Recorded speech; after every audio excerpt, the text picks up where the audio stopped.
and the judges who shout the orders and run the closed Union military shop for whatever the market will bear. The generals are industrialists.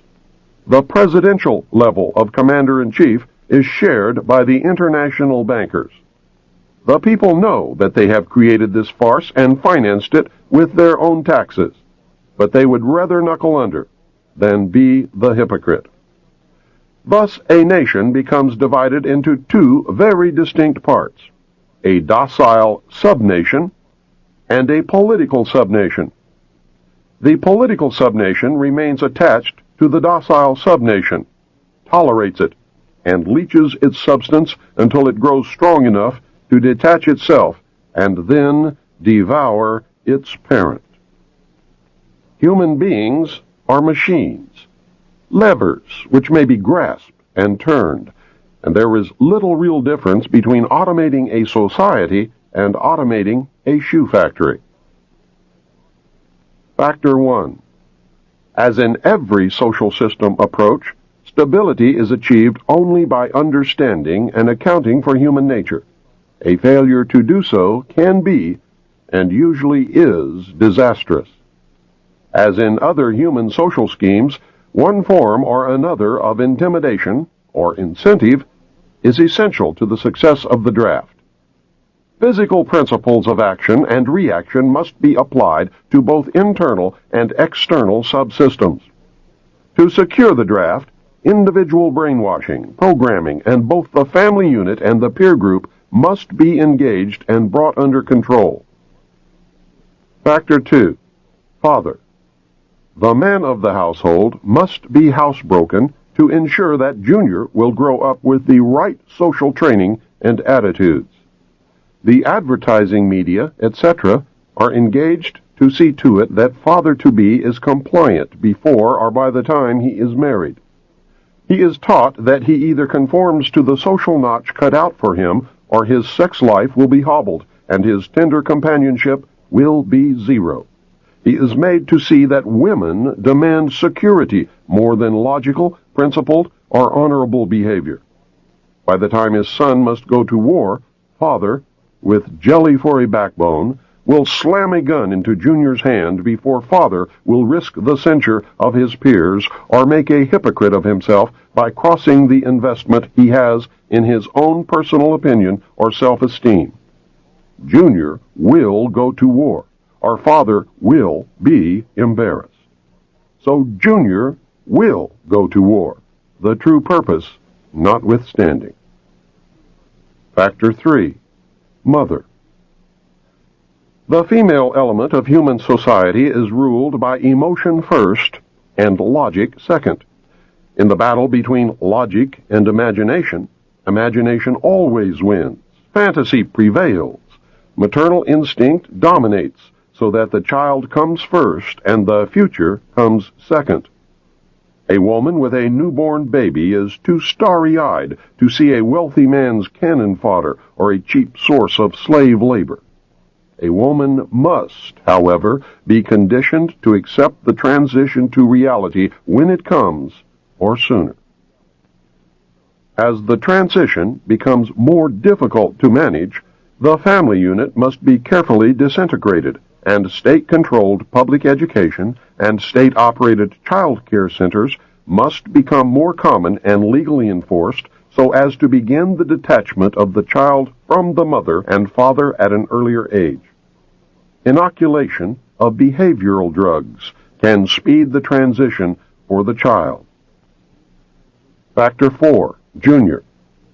The emotional pressure for self-preservation during the time of war and the self-serving attitude of the common herd that have an option to avoid the battlefield is all of the pressure finally necessary to propel Johnny off to war. Their quiet blackmailings of him are the threats: no sacrifice, no friends, no glory, no girlfriend. Factor 5. Sister. And what about Junior's sister? She is given all the good things of life by her father and taught to expect the same from her future husband regardless of the price. Factor 6. Cattle. Those who will not use their brains are no better off than those who have no brains. And so this mindless school of jellyfish, father, mother, son, and daughter, become useful beasts of burden or trainers of the same. So now you know. You can see every step that the elite have taken in their war to control this once great nation. You can see the steps that will be taken in the future. You can no longer pretend innocence. Your denial of the conspiracy will fall on deaf ears. This tape is part of the education that will give Americans the weapons needed in the coming months and years of hardship as the New World Order struggles to be born. Truths cannot be negated or shrugged away. The message is this: you must accept that you have been cattle, and the ultimate consequence of being cattle, which is slavery, or you must prepare to fight, and if necessary die to preserve your God-given right to freedom. History is replete with whispers of secret societies, accounts of elders or priests who guarded the forbidden knowledge of ancient peoples, prominent men meeting in secret who directed the course of civilization are recorded in the writings of all people. The oldest is the Brotherhood of the Snake, also called the Brotherhood of the Dragon, and it still exists under many different names. The Brotherhood of the Snake is devoted to guarding the secrets of the ages and to the recognition of Lucifer as the one and only true God. If you do not believe in God, Lucifer, or Satan, you must understand that there are great masses of people who do. I do not believe in racism, but millions do, and their beliefs and actions based upon those beliefs will affect me. It is clear that religion has always played a significant role in the course of these organizations. Communication with a higher source, often divine, is a familiar claim in all but a few. The secrets of these groups are thought to be so profound that only a chosen, well-educated few are able to understand and use them. These men use their special knowledge for the benefit of all mankind. At least, that is what they claim. But how are we to know, since their knowledge and actions have been secret? Fortunately, some of it has become public knowledge. Secret societies mirror many facets of ordinary life. There is always an exclusivity of membership, with the resultant importance attached to being or becoming a member. This is found in all human endeavors, even those which are not secret, such as football teams or country clubs. This exclusivity of membership is actually one of the secret society's most powerful weapons. There is the use of signs, passwords, and other tools. These have always performed valuable functions in man's organizations everywhere.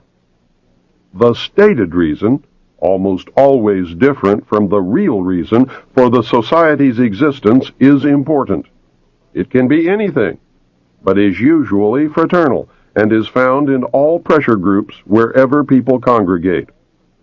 The most potent tool of any secret society is the ritual and myth surrounding initiation.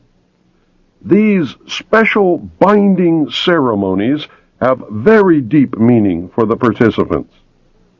Initiation performs several functions which make up the heart and soul of any true secret society. Like boot camp, the initiation into the armed forces, important aspects of human thought that are universally compelling are merged to train and maintain the efforts of a group of people to operate in a certain direction. Initiation bonds the members together in mysticism.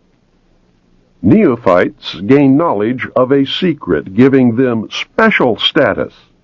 The ancient meaning of neophyte is planted anew or reborn. A higher initiation is, in reality, a promotion inspiring loyalty and the desire to move up to the next rung. The goals of the society are reinforced, causing the initiated to act toward those goals in everyday life.